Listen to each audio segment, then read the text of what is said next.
آگے ایک اور حدیث مبارک عرض کرنا چاہوں گا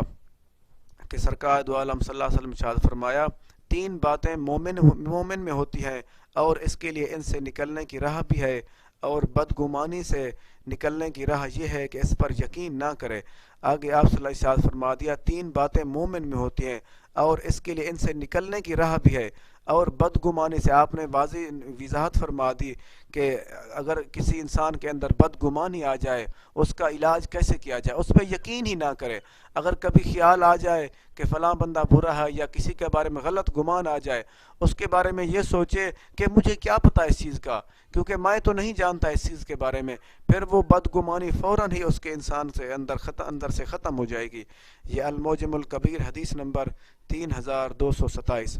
آگے ایک اور حدیث مبارک عرض کرنا چاہوں گا کہ سرکار دو عالم صلی اللہ علیہ وسلم نے ارشاد فرمایا کہ دل کی مثال اس پر کی سی ہے، جو پتا ہوتا ہے، جو میدانی زمین میں ہوا اور ہوائیں میدان میں ہو، اور ہوائیں اسے کبھی سیدھی جانب اور کبھی الٹی جانب الٹی طرف پلٹیں، یعنی بے ترتیب کر دیں۔ آگے آپ صلی اللہ علیہ وسلم نے کتنا پیارا پیغام دے دیا، آپ نے ارشاد فرما دیا دل کی مثال اس پر کی سی ہے۔ آپ نے فرما دیا کہ دل ایسی چیز ہے، ایک پر کی مثال ارشاد فرمائی، دل ایسی چیز ہے جیسے کسی میدان میں ایک پتا پڑا ہو، جیسے ہوا چلتی ہے کبھی اس کو ایک طرف کر دیتی ہے کبھی دوسری طرف کر دیتی ہے۔ اس لیے کہ ہمیں دل کو روک کے رکھنا چاہیے، کیونکہ وہ دل کے اندر بدگمانیاں پھیلتی رہتی ہیں، بدگمانیاں اٹھتی ہیں۔ آپ صلی اللہ علیہ وسلم نے ارشاد فرما دیا کبھی اس طرف چلا جاتا ہے کبھی اس طرف چلا جاتا ہے، اس کو روکنا چاہیے کیونکہ انسان کے اختیار میں ہے۔ آپ نے اس لیے واضح فرما دیا کہ دل کو روکنا چاہیے۔ دل کی ایسی حالت ہو جاتی ہے جیسے پتے کی، جیسے پر کی ہو، کبھی اس طرف چلا جاتا ہے ہوا میں، کبھی ہوا کے ذریعے، کبھی اس طرف چلا جاتا ہے ہوا کے ذریعے۔ اس کو چاہیے کہ اس کو دل کو روک کے رکھیں، اگر کبھی بدگمانی آ جائے اس کو یقین نہ کریں بلکہ اچھا گمان کرنا شروع کر دیں، تاکہ وہ دل بھی اچھی طرف ہو جائے گا۔ یہ مرقات المفاتی کتاب الایمان حدیث نمبر 103۔ ہمیں چاہیے کہ اپنے دل کو قابو رکھیں کہ کسی کی بدگمانی کرنے سے بچیں، کیونکہ اگر ہم دل کو چھوٹ دے دیں گے، وہ جیسے اپنی مرضی کے ساتھ، کیونکہ وہ شیطان کا بھی قبضہ ہے اور نفس کا بھی قبضہ ہے، اس کو وہ اپنی طرف پھیر لیں گے دل کو۔ اگر ہم اپنے دل کو قابو کریں گے اور اللہ تعالیٰ اور رسول کریم صلی اللہ علیہ وسلم کی رضا کے لیے اور اللہ تعالیٰ اور رسول کریم صلی اللہ علیہ وسلم کے احکامات کے مطابق چلائیں گے تو دل صحیح طریقے سے چلے گا، نہیں تو وہ شیطان کے قبضے میں آ جائے گا۔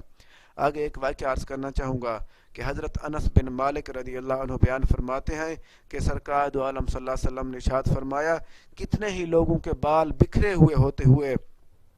غبار آلود ہوتے ہیں، ان کے پاس دو چادریں ہوتی ہیں اور ان کی کوئی ان کو پناہ نہیں دینا چاہتا، وہ ایسے ہوتے ہیں ان کی حالت بکھری ہوئی ہوتی ہے۔ آپ صلی اللہ علیہ وسلم نے واضح فرما دیا کچھ لوگ ایسے ہوتے ہیں ان کے بال بکھرے ہوئے ہوتے ہیں، ان کی حالت بگڑی ہوئی ہوتی ہے، صرف ان کے پاس دو چادریں ہوتی ہیں، اگر کبھی ان کو کوئی مشکل پیش آ جائے ان کو کوئی پناہ دینے والا نہیں ہوتا۔ ان کا عالم کیا ہوتا ہے؟ ان کا عالم یہ ہوتا ہے اگر وہ قسم کھا لیں تو اللہ تعالیٰ ان کی قسموں کو وہ رد نہیں فرماتا۔ اللہ تعالیٰ فلاں کام کرے گا تو اللہ تعالیٰ وہ کام کر کے ان کی قسم میں سچا کر دیتا ہے۔ اللہ اکبر۔ اس کا مطلب یہ ہوا کہ اگر ہم کسی کو دیکھیں کسی کی حالت بگڑی ہوئی ہے یا کسی کے بال بکھرے ہوئے ہیں یا کسی کی ظاہری سیٹنگ نہیں ہے، جیسے دین کے معاملات کے حوالے سے ہماری سوچ میں، آپ نے صلی اللہ علیہ وسلم فرما دیا ان کو یہ بھی ہوتا ہے اللہ تعالیٰ کے وہ اتنے مقبول بندے ہوتے ہیں، اگر وہ قسم کھا لیں کہ فلاں کام ایسے اللہ تعالیٰ کرے گا، وہ اللہ تعالیٰ وہ کر دیتا ہے، کیونکہ اللہ تعالیٰ ان کی قسموں کو پیچھے نہیں موڑتا، کیونکہ وہ اللہ تعالیٰ کے مقبول بندے ہوتے ہیں۔ اس لیے ہمیں بھی چاہیے